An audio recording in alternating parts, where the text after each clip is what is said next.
Hi everybody, Maggie and Gil here for another chapter of Harry Potter and the Sorcerer's Stone. Come here, bud. Alright. Chapter 3, The Letters from No One. The escape of the Brazilian boa constrictor earned Harry his longest ever punishment. By the time he was allowed out of his cupboard again, the summer holidays had started and Dudley had already broken his new video camera, crashed his remote-controlled airplane, and first time out on his racing bike, knocked down old Mrs. Fig as she crossed Privet Drive on her crutches. Harry was glad school was over, but there was no escaping Dudley's gang, who visited the house every single day. Come here, Go-Go. Piers, Dennis, Malcolm, and Gordon were all big and stupid, but as Dudley was the biggest and stupidest of the lot, he was the leader. The rest of them were all quite happy to join Dudley's favorite sport, Harry hunting. This was why Harry spent as much time as possible out of the house, wandering around and thinking about the end of the holidays, where he would see a tiny ray of hope.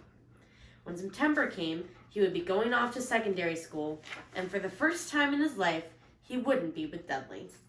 Dudley had been accepted at Uncle Vernon's old private school, Smeltings. Piers Polkiss was going there too. Harry, on the other hand, was going to Stonewall High, the local public school. Dudley thought this was very funny. "They stuffed people's heads down the toilet the first day at Stonewall," he told Harry. "Want to come upstairs and practice?" "No thanks," said Harry. "The poor toilet's never had anything as horrible as your head down it. It might get sick." Then he ran before Dudley could work out what he had said. One day in July, Aunt Petunia took Dudley to London to get his Smeltings uniform, leaving Harry at Mrs. Fig's. Mrs. Fig wasn't as bad as usual. It turned out she'd broken her leg tripping over one of her cats, and she didn't seem quite as fond of them as before. She let Harry watch television and give him a bit of chocolate cake that tasted as though she'd had it for several years. That evening, Dudley paraded around the living room for the family in his brand new uniform. Smeltings boys wore maroon tailcoats, orange knickerbockers, and flat straw hats called boaters. They also carried knobbly sticks, used for hitting each other while the teachers weren't looking. This was supposed to be good training for later life. As he looked at Dudley in his new knickerbockers, Uncle Vernon said gruffly that this was the proudest moment of his life. Aunt Petunia burst into tears and said she couldn't believe it. Her little ickle Dudleykins, he looked so handsome and grown up. Harry didn't trust himself to speak. He thought two of his ribs might already be cracked from trying not to laugh. There was a horrible smell in the kitchen the next morning when Harry went in for breakfast. It seemed to be coming from a large metal tub in the sink. He went to have a look. The tub was full of what looked like dirty rags swimming in gray water. "What's this?" he asked Aunt Petunia. Her lips tightened as they always did whenever he dared to ask a question. "Your new school uniform," she said. Harry looked in the bowl again. "Oh," he said. "I didn't realize it had to be so wet." "Don't be stupid," snapped Aunt Petunia. "I'm dyeing some of Dudley's old things gray for you. It'll look just like everyone else's when I'm finished." Harry seriously doubted this, but thought it best not to argue. He sat down at the table and tried not to think how he was going to look on his first day at Stonewall High, like he was wearing bits of old elephant skin, probably. Dudley and Uncle Vernon came in, both with wrinkled noses because of the smell from Harry's new uniform. Uncle Vernon opened his newspaper as usual, and Dudley began his smelting stick, which he carried everywhere, on the table. They heard the click of the mail slot and flop of letters in the doormat. "Come here, Gilgil." Get the mail, Dudley," said Uncle Vernon from behind his paper. "Make Harry get it." "Get the mail, Harry." "Make Dudley get it." "Poke him with your smelting stick, Dudley." Harry dodged the smelting stick and went to get the mail. 3 things lay on the doormat: a postcard from Uncle Vernon's sister Marge, who was vacationing on the Isle of Wight, a brown envelope that looked like a bill, and a letter for Harry. Harry picked it up and stared at it, his heart twanging like a giant elastic band. No one, ever, in his whole life had written to him. Who would? He had no friends, no other relatives. He didn't belong to the library, so he'd never get rude notes asking for books back. Yet here it was, a letter, addressed so plainly there could be no mistake. Mr. H. Potter, The Cupboard Under the Stairs, 4 Privet Drive, Little Winging, Surrey. The envelope was thick and heavy, made of yellowish parchment, and the address was written in emerald green ink. There was no stamp. Turning the envelope over, his hands trembling, Harry saw a purple wax seal bearing a coat of arms, a lion, an eagle, a badger, and a snake surrounding the large letter H. "Hurry up, boy," shouted Uncle Vernon from the kitchen. "What are you doing, checking for the letter bombs?" He chuckled at his own joke. Harry went back to the kitchen, still staring at his letter. He handed Uncle Vernon the bill and postcard, sat down, and slowly began to open the yellow envelope. Uncle Vernon ripped open the bill, snorted in disgust, and flipped over the postcard. "Marge is ill," he informed Aunt Petunia. "Ate a funny whelk." "Dad," said Dudley suddenly. "Dad, Harry's got something." Harry was on the point of unfolding the letter, which was written on the same heavy parchment as the envelope, when it was jerked sharply out of his hand by Uncle Vernon. "That's mine," said Harry, trying to snatch it back. "Who'd be writing to you?" sneered Uncle Vernon, shaking the letter open with one hand and glancing at it. His face went from red to green faster than a set of traffic lights, and it didn't stop there. Within seconds, it was the grayish-white of old porridge. "Petunia!" he gasped. Dudley tried to grab the letter to read it, but Uncle Vernon held it out of his reach. Aunt Petunia took it curiously and read the first line. For a moment, it looked as though she might faint. She clutched her throat and made a choking noise. "Vernon! Oh my goodness, Vernon!" They stared at each other, seeming to have forgotten that Harry and Dudley were still in the room. Dudley wasn't used to being ignored. He gave his father a sharp tap on the head with a smelting stick. "I want to read the letter," he said loudly. "I want to read it," said Harry furiously, "as it's mine." "Get out, both of you," croaked Uncle Vernon, stuffing the letter back inside its envelope. Harry didn't move. "I want my letter," he shouted. "Let me see it," demanded Dudley. "Out!" roared Uncle Vernon, and he took both Harry and Dudley by the scruffs of their necks and threw them out into the hall, slamming the kitchen door behind them. Harry and Dudley promptly had a furious but silent fight over who would listen at the keyhole. Dudley won, so Harry, his glasses dangling from one ear, lay flat on his stomach to listen at the crack between the door and the floor. "Vernon," Aunt Petunia was saying in a quivering voice, "look at the address. How could they possibly know where he sleeps? You don't think they're watching the house?" "Watching, spying, might be following us," muttered Uncle Vernon wildly. "But what should we do, Vernon? Should we write back? Tell them we don't want?" Harry could see Uncle Vernon's shiny black shoes pacing up and down the kitchen. "No," he said finally. "No, we'll ignore it. If they don't get an answer, yes, that's best. We won't do anything." "But I'm not having one in this house, Petunia. Didn't we swear when we took him that we'd stamp out that dangerous nonsense?" That evening when he got back from work, Uncle Vernon did something he'd never done before. He visited Harry in the cupboard. "Where's my letter?" said Harry the moment Uncle Vernon squeezed through the door. "Who's writing to me?" "No one. It was addressed to you by mistake," said Uncle Vernon shortly. "I have burned it." "It was not a mistake," Harry said angrily. "It had my cupboard on it."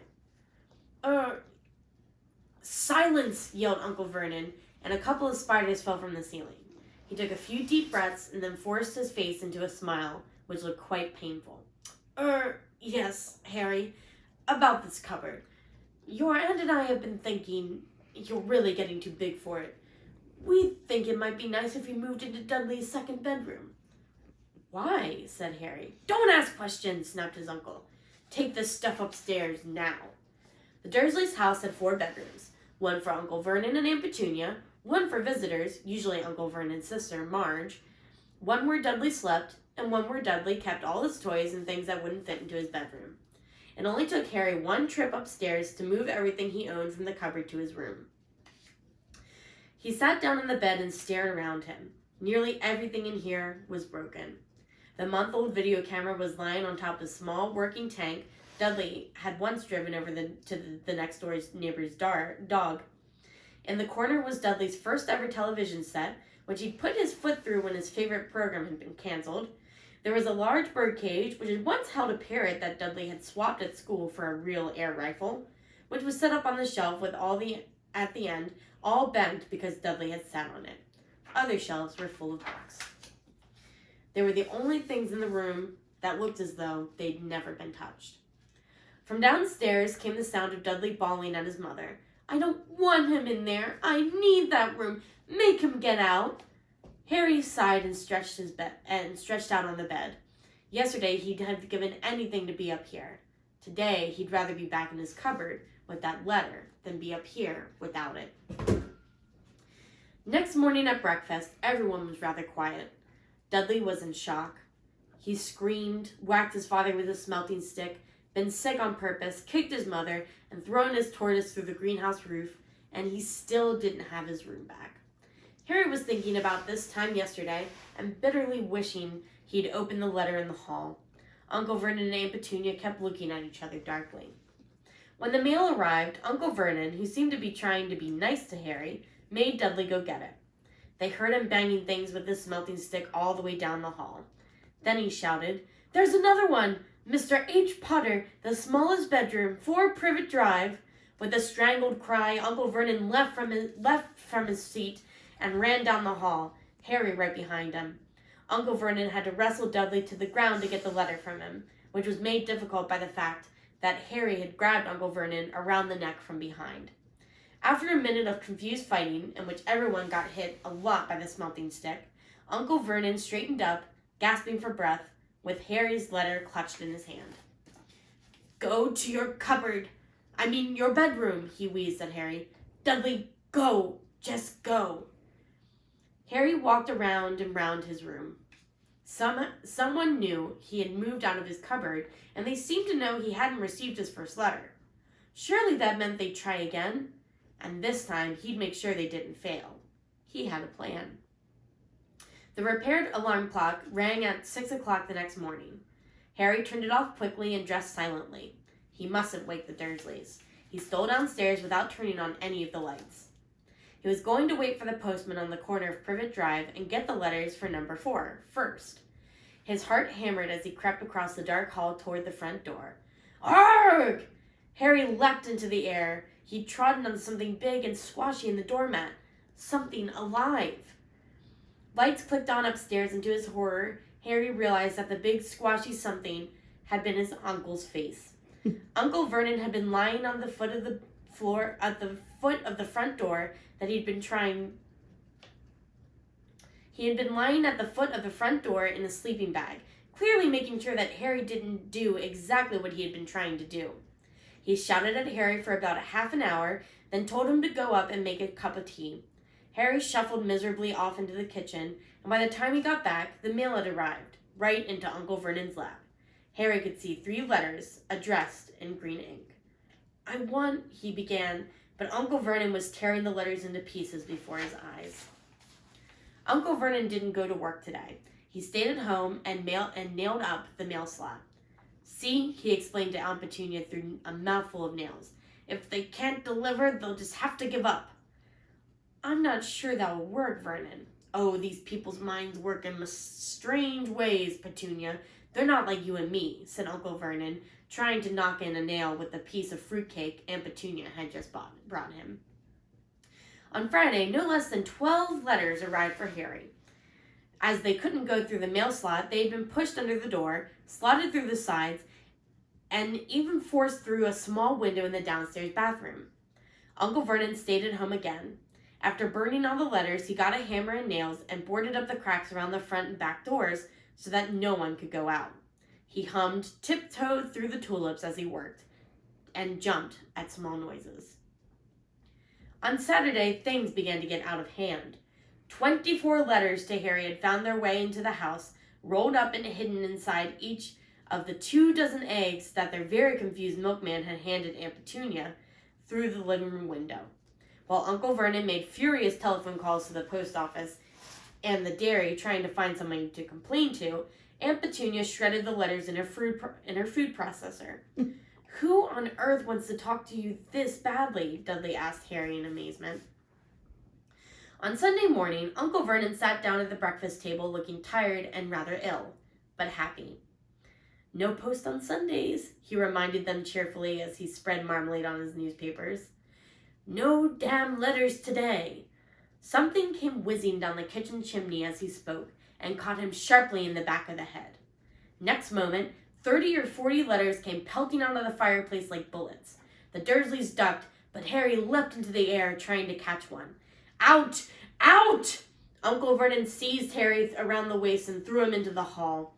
When Aunt Petunia and Dudley had run out with their arms over their faces, Uncle Vernon slammed the door shut. They could hear the letters still streaming into the room, bouncing on the walls and the floor. That does it, says Uncle Vernon, trying to speak calmly but pulling great tufts of his mustache at the same time. I want you all back here in 5 minutes, ready to leave. We're going away. Just pack some clothes. No arguments. He looked so dangerous with half his mustache missing that no one dared argue. 10 minutes later, they had wrenched their way through the boarded-up doors and were in the car, speeding toward the highway. Dudley was sniffling in the back seat. His father had hit him round the head for holding them up while he tried to pack his television, VCR, and computer in his sport bag. They drove, and they drove. Even Aunt Petunia didn't dare ask where they were going. Every now and then, Uncle Vernon would take a sharp turn and drive in the opposite direction for a while. Shake 'em off, he would mutter whenever he did this. They didn't stop to eat or drink all day. By nightfall, Dudley was howling. He never had had such a bad day in his life. He was hungry, he'd missed 5 television programs he'd wanted to see, and he'd never gone so long without blowing up an alien on his computer. Uncle Vernon stopped at last outside a gloomy-looking hotel on the outskirts of a big city. Dudley and Harry shared a room with twin beds and damp, musty sheets.